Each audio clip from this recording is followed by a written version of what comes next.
What's good, y'all? Just in case, Seeds of Xanadu, and the goal of this channel is to show you and your family the most practical way of growing your own food, at the same time making a little bit of coin, which means probably should be talking about interplanting. Yes, that pan shot. All right, y'all, so this should be a pretty quick video, basically based off of interplanting. I have really starting to get a little bit more intense in this whole method of interplanting to really help maximize my plot here at the little plot that could, because we are little. So what you have here is a couple different things we have growing, man. We have beans. You even got some micro cilantro, strawberry, and then on the other side of that, we have lettuce.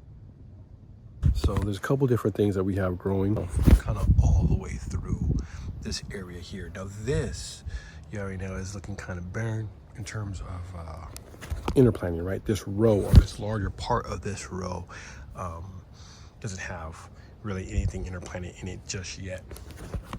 The goal here coming up pretty soon is actually drop more of our garlic in this row, so that we now have a crop that's going to continue after we've actually pulled up the lettuce. So the next couple months here, we'll harvest this lettuce. We'll have the garlic in here as well. And then we will be able to put in the plant starts of more lettuce right back into this row. We can also even plant out, which I almost did on this row, something similar to like what I have up front, where we planted out all of our broccoli, but then we also have a bunch of radish growing in between.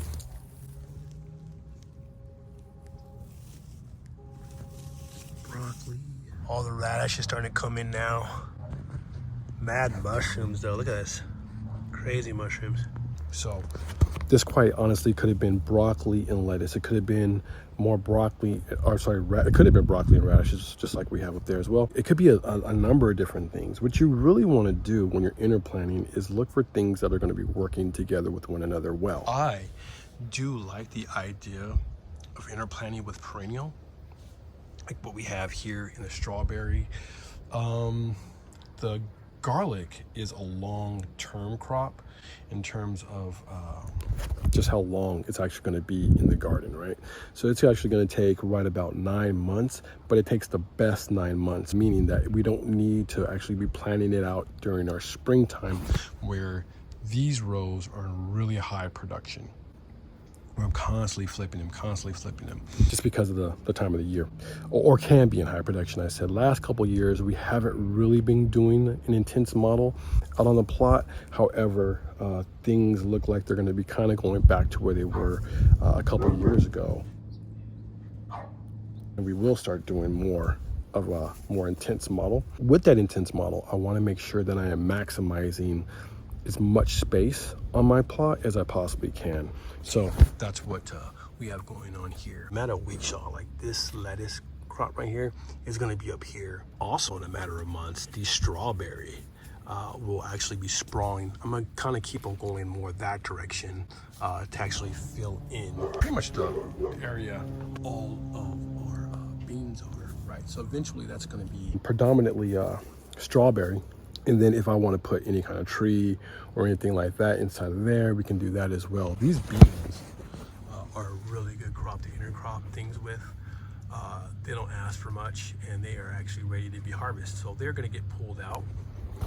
Beans around here, especially bush beans, we harvest the whole entire plant, or leave the root ball of the bean plant inside of the ground to give us extra nutrients, of course some of the nitrogen and all that kind of good stuff. So we'll actually leave that in the ground. More than likely, y'all, I'm gonna probably plant out even more lettuce greens on that side, just because we have a lot more of it. And quite honestly, plant out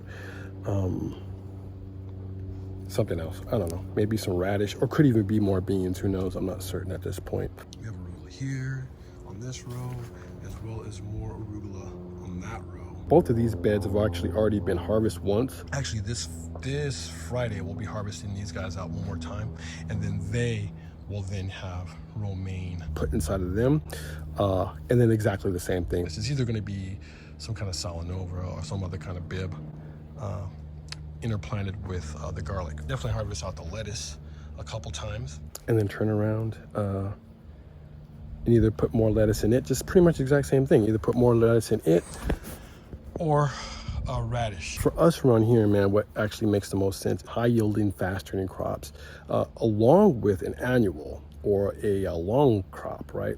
So I don't mind throwing a broccoli in there, or like or like a garlic in there. I don't really mind doing that at all, because especially during this time of year, because this time of year, a lot of things are just real slow. So now I can actually get the yield, or we can actually take a lot of these to the market. We can sell these off to different organizations around here that we can actually sell our lettuce to.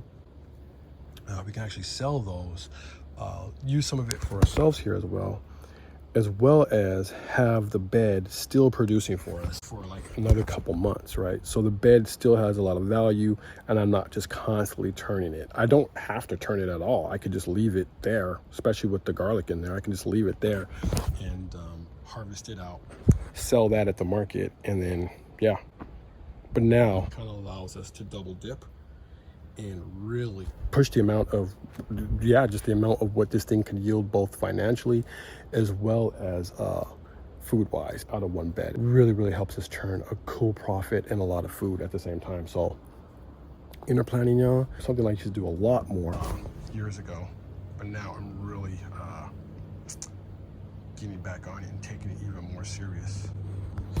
Hope this one helps y'all. Well, guys, so as I was in there watching down the video, so this is kind of what I'm thinking. You still go ahead and go with the garlic, keep the lettuce in here as well, do that whole plan.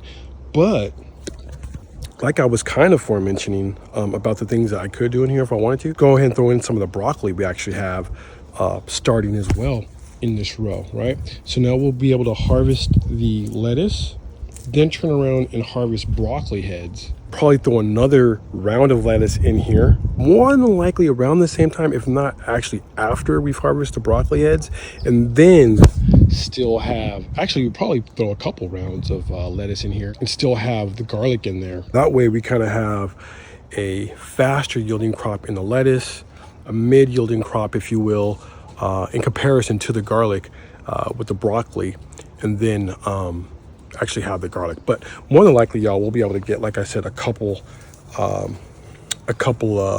harvest of lettuce out of each one of these beds, you know what I'm saying, and still have our beds producing for us at the same time, even when we pull stuff out. We'll just have to drop more lettuce in, which we actually already have. We have this right here going, got all that going, not to mention these microgreens need to come out, dude. These are ready to go. Look at that. That's ready to go. Not to mention, y'all, we got a bunch more of our broccoli stalks up front here. So we got all these guys going right here. We got some more up there, some here, down there. Those need to come up. I actually also have more lettuce starts starting on a different plot. Basically the same place that we got those lettuce starts. Around here, there's actual programs because we kind of live in a low-key, not even low-key, we live in kind of like an ag area, to be honest with you. So we actually have a couple different programs that go off that are made accessible for us around here to actually get one whole flat for like $4. So yeah, I've been taking advantage of that because we, are limited on space. It's really nice to be able to have a lot of our greens started off campus, and then I could just toss them in here